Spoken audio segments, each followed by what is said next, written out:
Hello and welcome back, everyone. Today we'll be going over section 5.4 on definite integrals.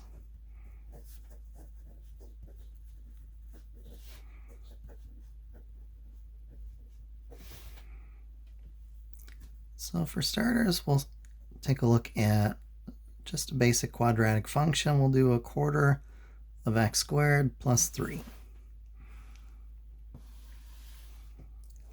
The idea here is we want to find the area underneath this curve and above the x-axis.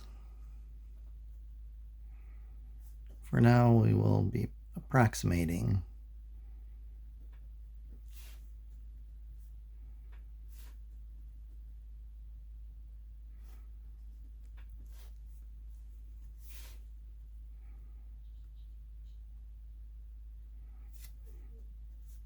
And we'll stick to the interval 1, 4.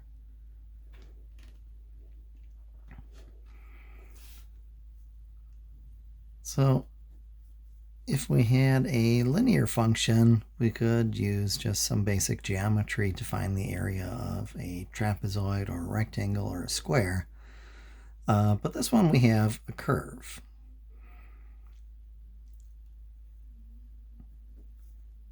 I have graph paper with me at the moment.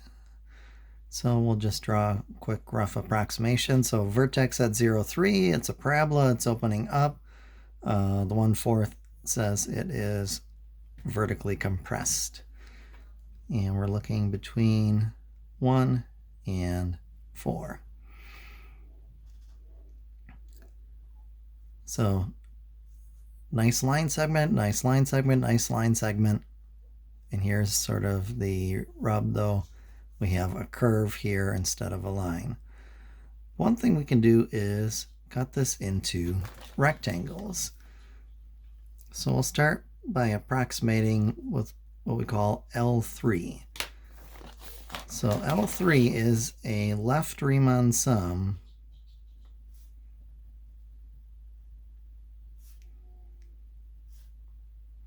using 3 rectangles.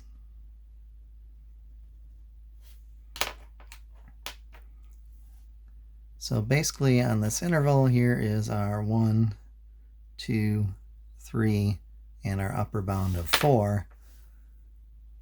We have these 3 intervals, and we'll go up until we hit the function on the left side, hence the left 3.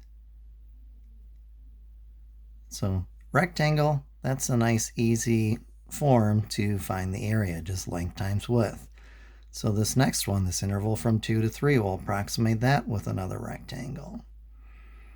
3 to 4, that's our last rectangle. We go up until the left side hits the graph, since we wanted L3 instead of R3.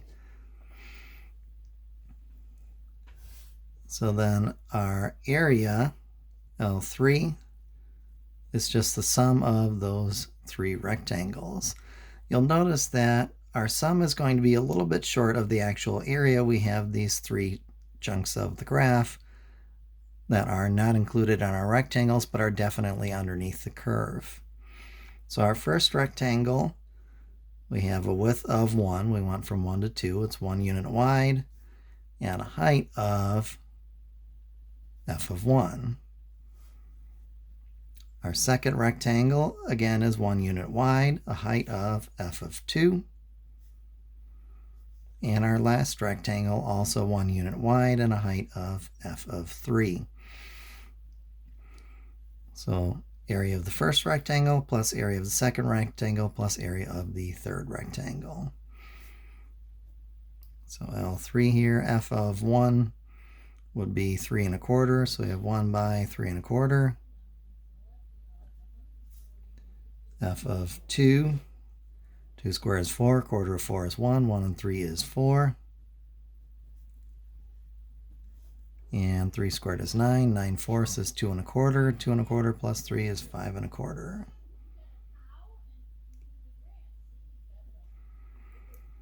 So then our L3,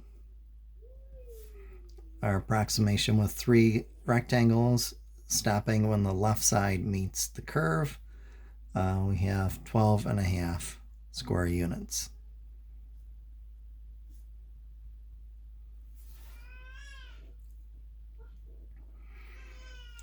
Now we can also find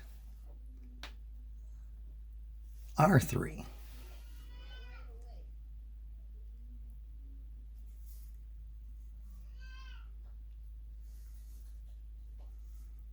I'll start you off with a quick sketch, and then I'll pause and have you all finish on your own. So we're looking for approximating the same area,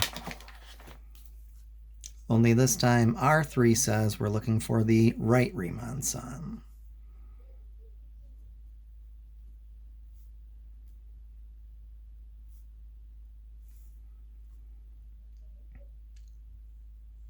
Three still says we're looking for three rectangles. We'll assume we're staying on the interval 1, 4.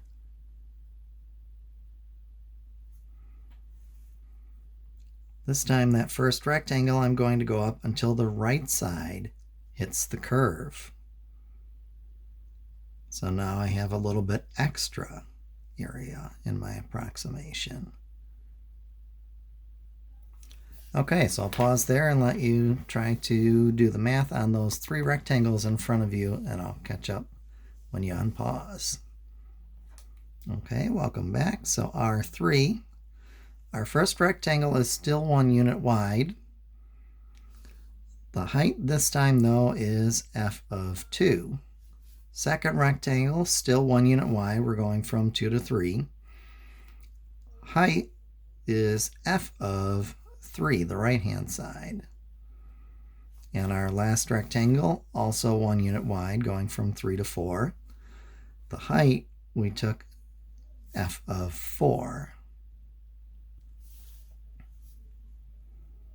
So R3 for the same thing, 1 by 4, plus 1 by 5 1/4, plus 1 by, let's see, 4 squared, 16. 16 quarters is 4. 4 and 3 is 7. So R3 is 16 1/4 square units. So we at least have a rough idea of the actual area. On this one, we could tell that we had a little bit more area in our rectangles than we had underneath the curve. The first one, we could tell we had a little bit less area in our rectangles than there was under the curve. So we know the area is bounded by those two values. So 12.5 square units is less than our area, which is less than 16 1/4 square units.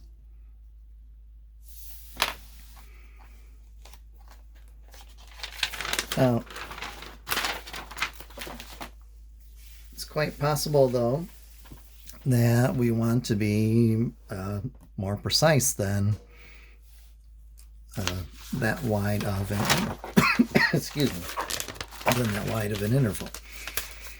All we have to do for that, to get more precision, draw more rectangles. The more rectangles we draw, the smaller the region is between the curve and the top of your rectangle. So on the last set, the width of the rectangle, which you could think of as delta x, last set was 1. On this one, we'll try delta x is 1/2 of a unit. So we still have an interval that is 3 units wide total. Each interval now is subinterval will be 1/2 a unit wide. So this is basically saying that we are going to do 6 rectangles.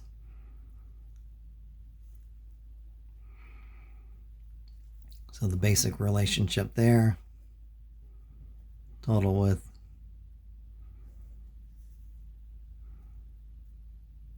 divided by the width of one interval, i.e.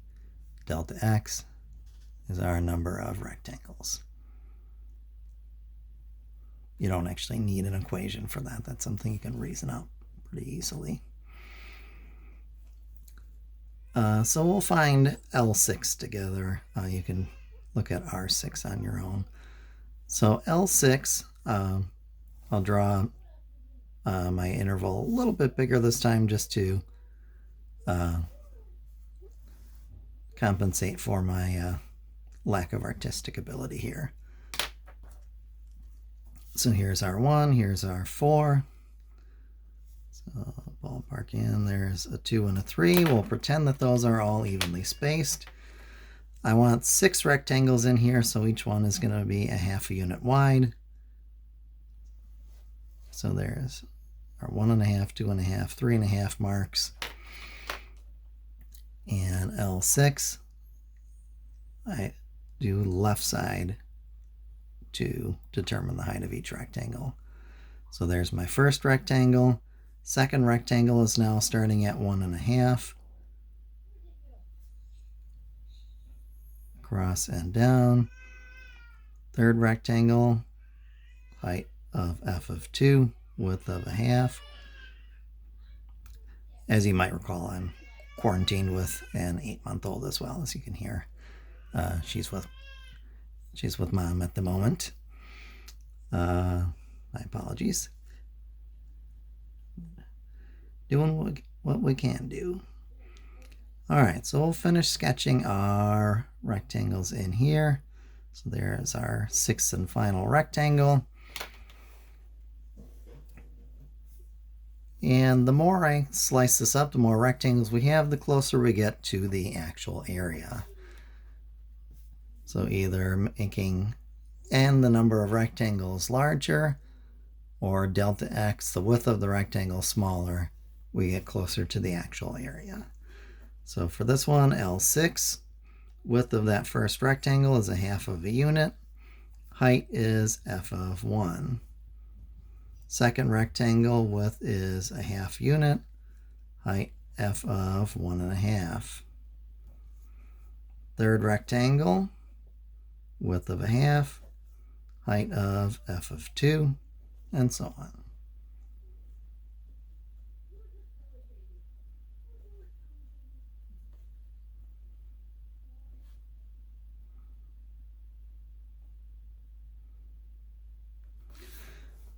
Now I haven't stopped there just because I was writing too large and just about ran out of space. I stopped there because notice we don't have a rectangle with a height of f of 4. This last rectangle, we're taking the height from our 3.5, not our height from the 4. If f of 4 is involved, that means I'm looking at r sub whatever number, not l sub whatever number. So L sub 6. One thing you can do to make the calculations a little bit less cumbersome, we're leaving the width the same on all of them. Everything's multiplied by the same thing. You can go ahead and just factor that. So then, let's see, f of 1. F of 1 was 3.25.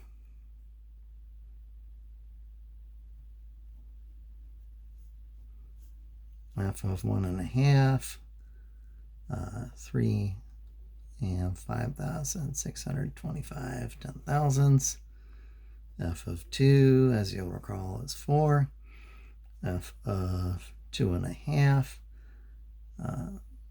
4 and 5,625 10,000ths. F of 3 was 5.25, and F of 3.5, 6 and 625 10,000ths.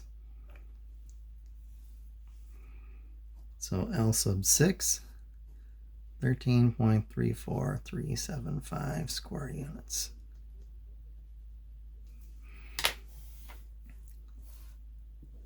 We know that's still a lower bound because notice we still have gaps between where the curve is and where the top of each rectangle appears.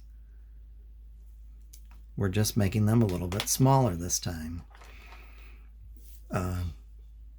As far as R6, if you don't want the final answer, hit pause now.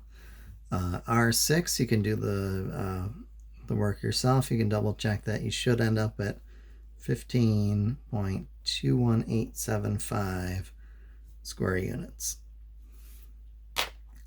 So now for our range of values, we came in a little bit. Now our lower bound 13 and 34,375 hundred thousandths square units. That's less than our area, and our area is also under 15 and 21,875 hundred thousandths square units. So we came in before we were at 12 and change, 16 and change. Now we're at 13 and change, 15 and change. As we either increase the number of rectangles or decrease the width of each rectangle, those are equivalent operations, we'll get closer to the actual area. And we don't always necessarily have to work with right sum and left sum. We occasionally will just take the center point. If C sub I is the center of the ith interval, then we would say cap S sub n f of first center times delta x, the width of the rectangle, plus f of the second center, also times delta x, and so on. So times finally f of the nth center times delta x.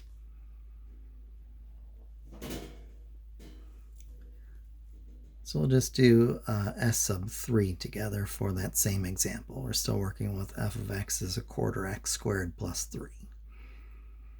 If we want s sub 3 for that same function,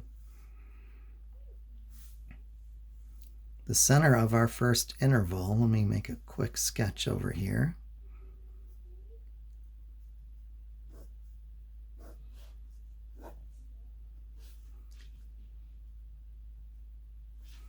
So there's our 1 on the lower bound, 4 on the upper. Here's our 2 and 3. So here's our first interval. First interval goes from 1 to 2. Midpoint of that, center of that would be 1.5. So f of 1.5. Delta x here is 1 if we're drawing only 3 rectangles. So we go up until our center point meets the function. So notice we had a little bit over, a little bit under, but not necessarily the same amount. Similarly, between 2 and 3, midpoint would be 2.5. And that's the height of our rectangle. F of 2.5, our width is still a 1. And our last one, center between 3 and 4, 3.5. And again, a little bit under, a little bit over.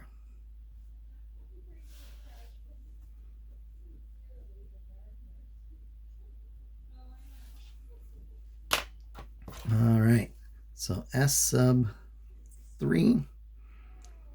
So we would have 1 by 3.5625. So just plugging in the 1.5 into f of x is a quarter x squared plus 3.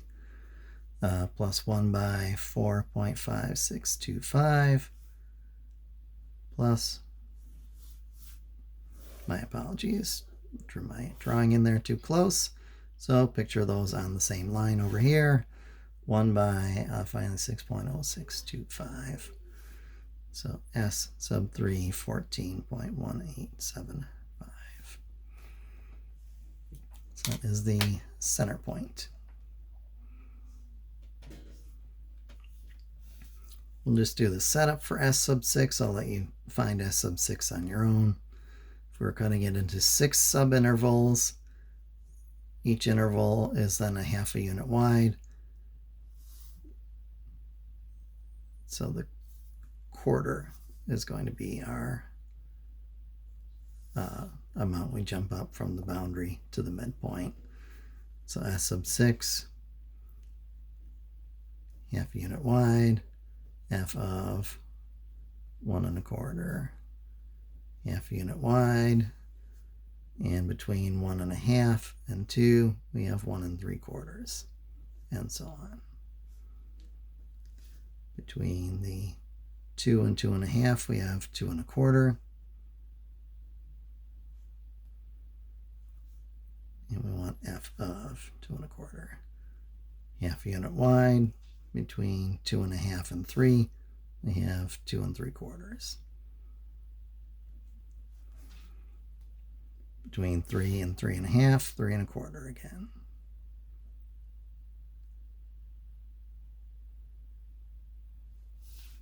And finally, between 3 1/2 and 4, 3 3/4.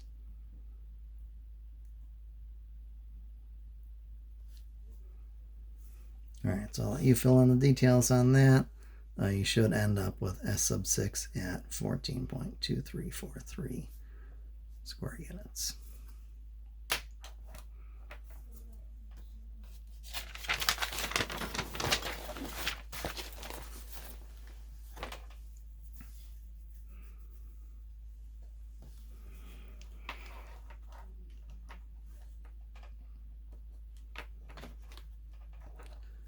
Now, we have a limit definition for this that is going to make our area work much more accurate. Limit as n goes to infinity, so number of rectangles is our n. If we add up from the first interval to the nth interval, f of c sub I times delta x. This is also equivalent to saying the limit as delta x goes to infinity. Or I'm sorry, delta x is going to 0. My apologies. Infinite number of rectangles, so more and more rectangles. The more rectangles you draw, the more narrow they have to be to cover the same interval. Delta x goes to 0. Add up each of those. So from our first to our nth,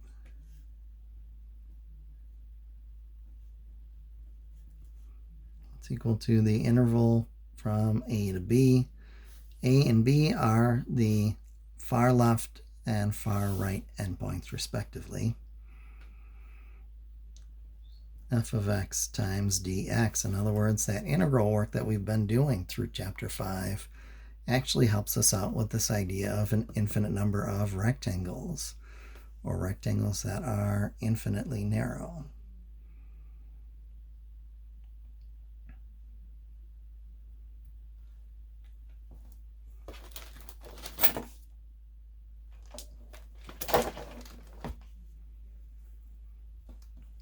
So a couple of properties of these definite integrals. Integral from A to A. We have a width basically of 0. 0 times any height is always 0.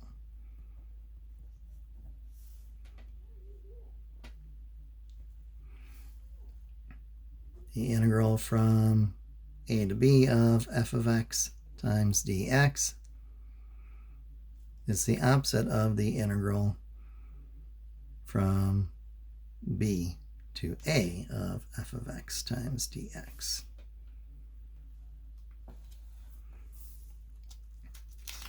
And all of the other integral properties that we've used earlier in the chapter still hold. We can add and subtract, we can factor out constants, etc.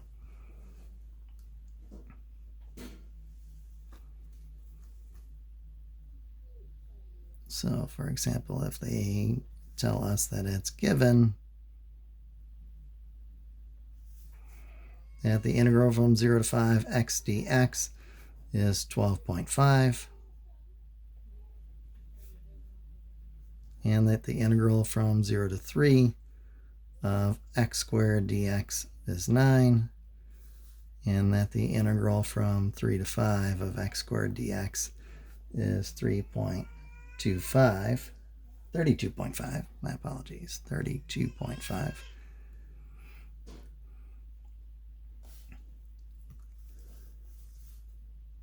With that given information, there's several other integrals that we can then find. So for example, if I want the integral from 0 to 5 of 10x dx, I can use the fact that 10 is just a constant and say that's 10 times the integral from 0 to 5 of x dx. And then we can use the information they gave us up here. That's then 10 times 12.5, 125. If they ask us for the integral from, well, let's say 0 to 5 of 7x squared dx,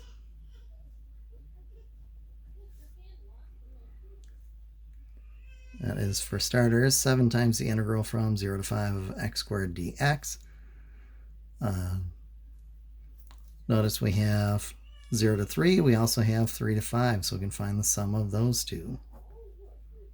So 7 times the integral from 0 to 3 of x squared dx plus integral from 3 to 5 of x squared dx. So that would be 7 times 0 to 3 is worth 9. 3 to 5 is worth 32.5.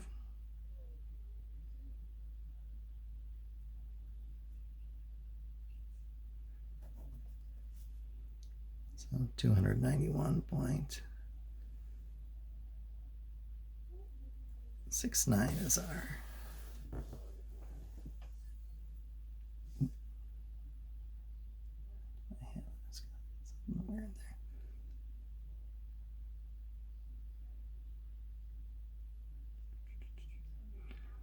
okay.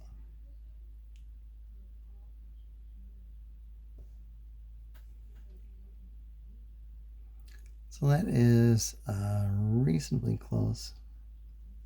Oh, my apologies. That's why I couldn't read my writing earlier. 3 to 5. My apologies. That is 32.67 is their estimate. That is why that looked strange. 32.67. That is close to the actual value. It's off by 0.02 of a unit, approximately. So remember, we can add and subtract. We can factor out constants. And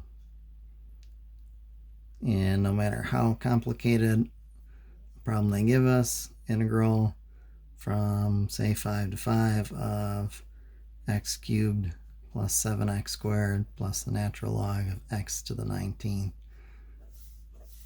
times dx. No matter what's happening in here, if I have the same bounds either end, that's a rectangle with a width of 0, which has an area of 0. All right, so that should give you enough to play with in section, this is 5.4.